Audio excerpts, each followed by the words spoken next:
नमस्कार सर्वांना, सस्नेह जय महाराष्ट्र।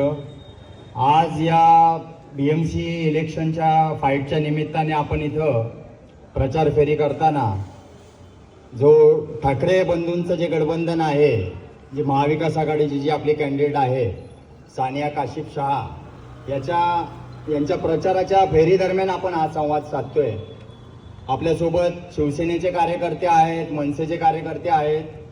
सुरुवातीला थोडंसं वातावरण असं होतं की शिवसैनिकही त्यांच्या पद्धतीने तिकिटीसाठी प्रयत्न करतायत, मनसैनिकही करतायत आणि त्यांची आपापल्या पक्षामध्ये सामाजिक राजकीय कामं आहेत।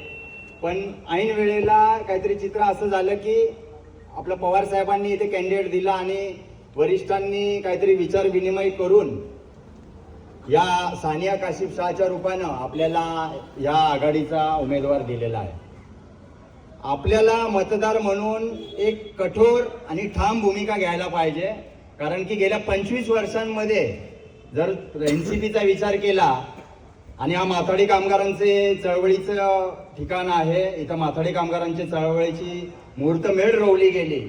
अण्णासाहेब पाटील जे माथाडी कामगारांचं आराध्य दैवत आहे, त्यांनी इथं रणसिंग फुकलं सरकारच्या विरोधात आणि माथाडी कामगारांना न्याय मिळवून दिला। तर मी स्वतः पत्रकार म्हणून काम करत असताना ही वेळ का आली, मला एखाद्या उमेदवाराचा प्रचार करावा लागतोय, तर ही जी बी वॉर्डची बजबजपुरी आहे, माजवून ठेवलेली आहे, ती बजबजपुरी आपल्याला क्लीनअप करायची आहे। तुम्ही म्हणाल मांडवी कोळीवाड्याच्या रहिवाशांनी की उमेदवाराला आम्ही कधी बघितलं नाही, ही डोंगरीला राहते, आपलं काय काम करणार, ते इथून मागचे कुठले नगरसेवक निवडून दिले, कुठे राहत होते, आणि एका विशिष्ट पक्षाची लॉबी इथं एवढी बजबजपुरी माजलेली आहे, रस्त्याने चालू शकत नाही, इलिगल कन्स्ट्रक्शन झालेले आहेत, पार्किंग नाहीये, ॲम्ब्युलन्स जाऊ शकत नाही। माझ्या स्वतःच्या वडिलांच्या वेळेला मला त्रास झालेला आहे, ट्रॅफिक जाम। हे कोण मिटवणार? पहिलं तर मी सर्वप्रथम शिवसैनिक आणि मनसैनिकांचा आभार मानतो, त्यांचं राग रुसवे फुगवे सोडून या कॅन्डिडेटच्या पाठीमागं ठामपणे ते उभे राहिलेले आहेत। असंच ठामपणे उभे राहायचं आहे आणि शिवसैनिक मनसैनिक ज्या कष्टाने डोर टू डोर प्रचार करतायत, तर रोहन चाळके असू दे, क्लीन इमेज शाखा प्रमुख मनसेने दिलेला आहे, स्वप्नील कोळी असू दे, स्वप्नील कोळीला हेमंत कोळी सारख्या दाण्या वाघाचा आशीर्वाद आहे। स्वतःच हेमंत कोळींनी जी फाईट केली होती बशीर पटेलांच्या विरोधात, ते काही 700-800 मतांनी ते हारले होते, पण तो राग डोक्यात न ठेवता त्या शिवसेने शाखेमध्ये या सानिया शहाला, या मोरीला आशीर्वाद दिला। हे हेमंत कोळींच्या मनाचं मोठेपण आहे आणि आपणही मतदार राजाने मोठेपण दाखवायचं आहे।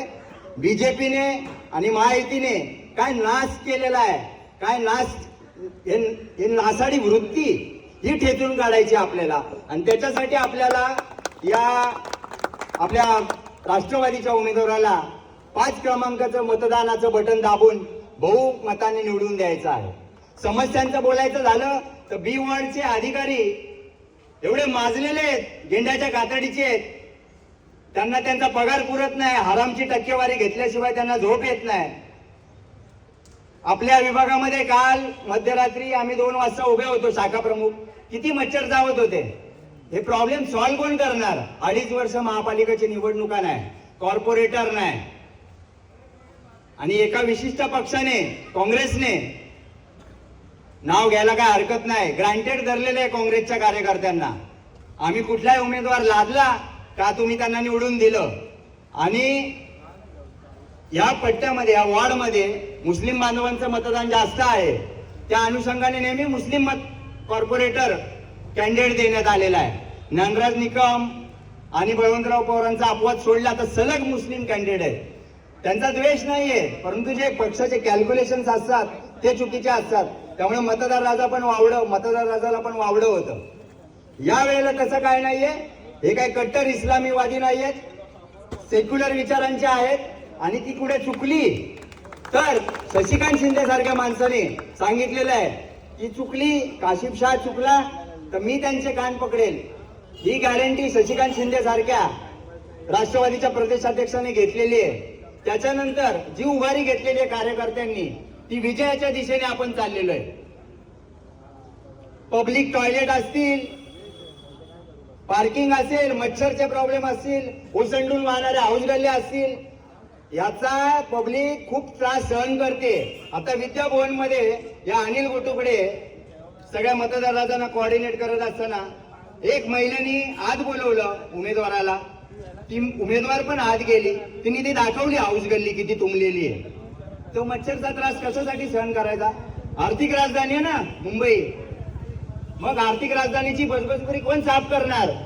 आपल्याला शांत डोक्याने विचार करून यावेळेला मतदान करायचं आहे आणि सानिया काशिफ शहाला भरघोस मतांनी निवडून द्यायचं आहे. हे शरद पवार, यशवंतराव चव्हाणांची जो संयुक्त महाराष्ट्राचा कलश आणला, ती मुंबई तोडण्याचा घाट जो बीजेपीचा आहे तो डाव आणून आपल्याला पाडायचा आहे. त्याच्यासाठी राज ठाकरे असू दे, उद्धव ठाकरे असू दे, यांना शरद पवारांनी आशीर्वाद दिले आणि या तिन्ही पुढाऱ्यांनी शांततेत बसून विचार विनिमय करून हा निर्णय घेतलेला आहे.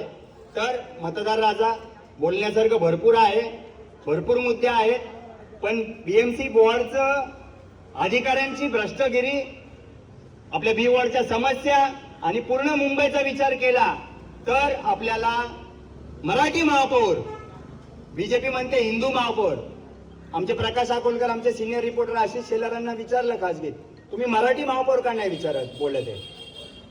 मराठी हिंदू नसतो का? अरे पण तुम्ही मराठी का नाही बोलत? तुम्हाला हिंदू कार्ड का खेळायचं?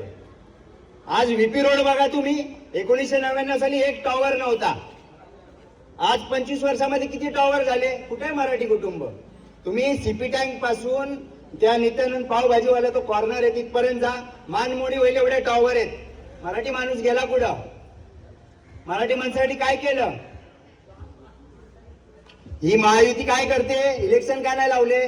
त्यांना सोयीचं वातावरण त्यांना क्रिएट करायचं होतं म्हणून थांबले. तो भूषण गगराणी हुजऱ्या आहे, फडणवीसचा हुजऱ्या. पूर्ण महापालिका प्रशासन नगरविकास खात्याकडून चालू होतं. बीएमसी मध्ये कॉर्पोरेटर नाही, अधिकाऱ्यांच्या कॅबिन मध्ये तो लोडासारखा मंत्री जाऊन कामं करून घेतोय. हा घाणेरडापणा कुठेतरी थांबला पाहिजे. मी थांबतो, बोलण्यासारखं बरंच आहे. आपण आपला वेळ दिला, धन्यवाद. जय हिंद, जय महाराष्ट्र.